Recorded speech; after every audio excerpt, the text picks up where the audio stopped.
Hi, I'm Bonnie, and today we're continuing to talk about sugar.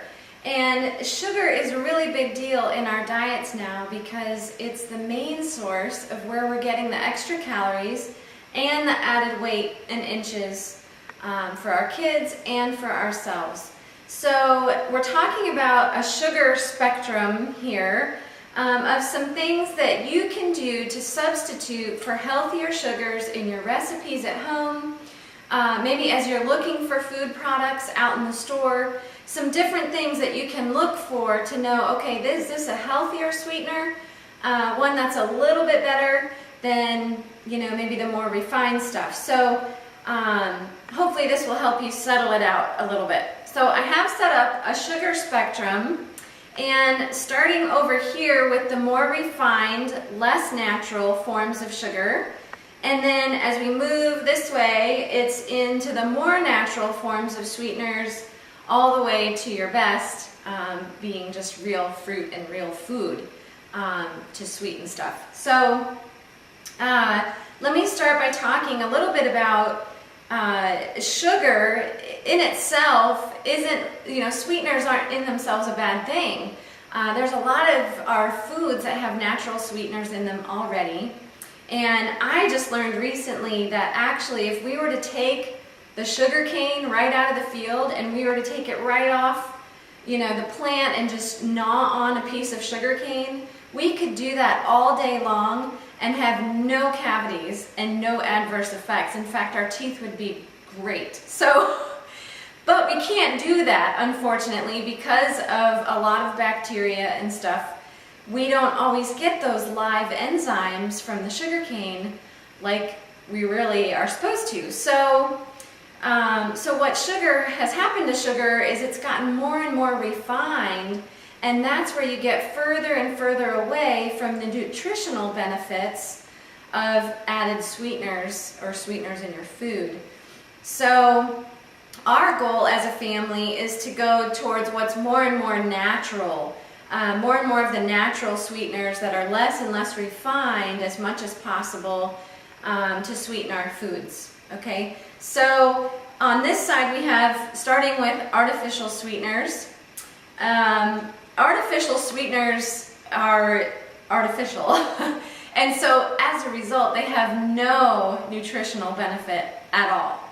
And so really, these are ones you just want to stay away from. So your aspartame, Splenda, Neotame, Sweet and Low, those kinds of things are artificial and actually have proven to have adverse side effects. So artificial sweeteners, we're just going to take those off the table because we're not going to have those in our house for our kids. So starting here with the most refined, this is something you may not be able to see it too well, but this is your white granulated sugar. This is your table sugar, okay? That's really common. This is ultra refined, and as a result causes tooth decay and all kinds of trouble all the time because it's so refined that none of the natural enzymes from the beneficial sugarcane plant have been preserved at all. It's so refined, okay? So this is going to be on this side of the spectrum, not as natural, more refined, and really something we want to stay away from as much as possible, okay? What we've done in our house is we've substituted a lot of recipes that call for this just sugar in a recipe.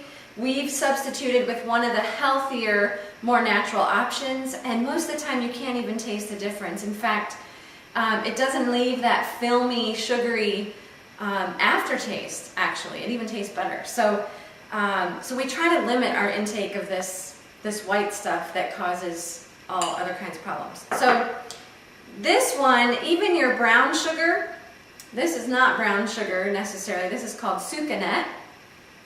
But your brown sugar would also be in the white sugar category. So any brown sugar, light brown sugar, dark brown sugar is still really refined.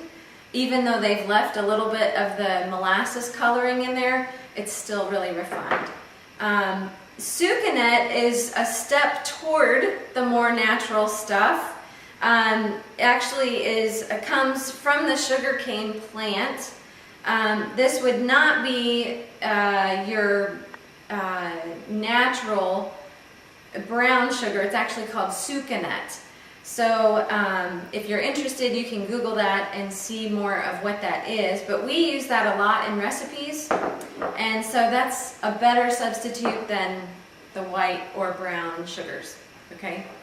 Another one, this is great. Honey is awesome. It's very natural. You can use in recipes. Even a step up from honey would be local honey. So local honey even has some nutritional benefits for people who are dealing with seasonal allergies, that kind of thing. Then we have agave nectar.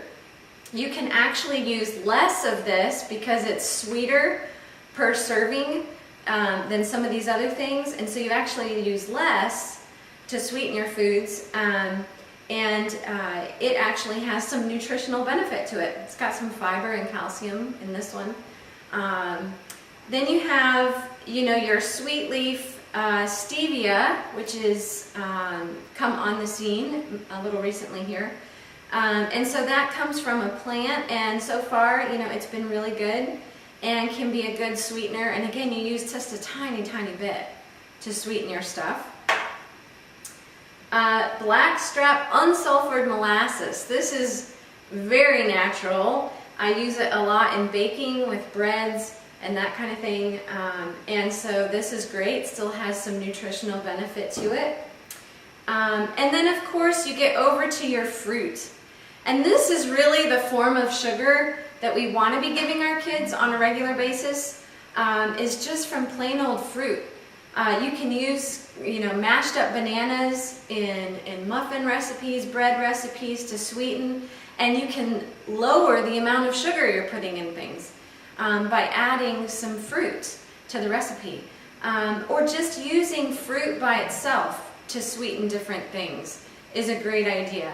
This is really the ideal, is the most natural that we can get, is just in our fruits and vegetables and using those natural sweeteners. So hopefully this will help give you some ideas and some things that you can use just to try substituting in your own kitchen. If you haven't experimented with some of these, they're really great.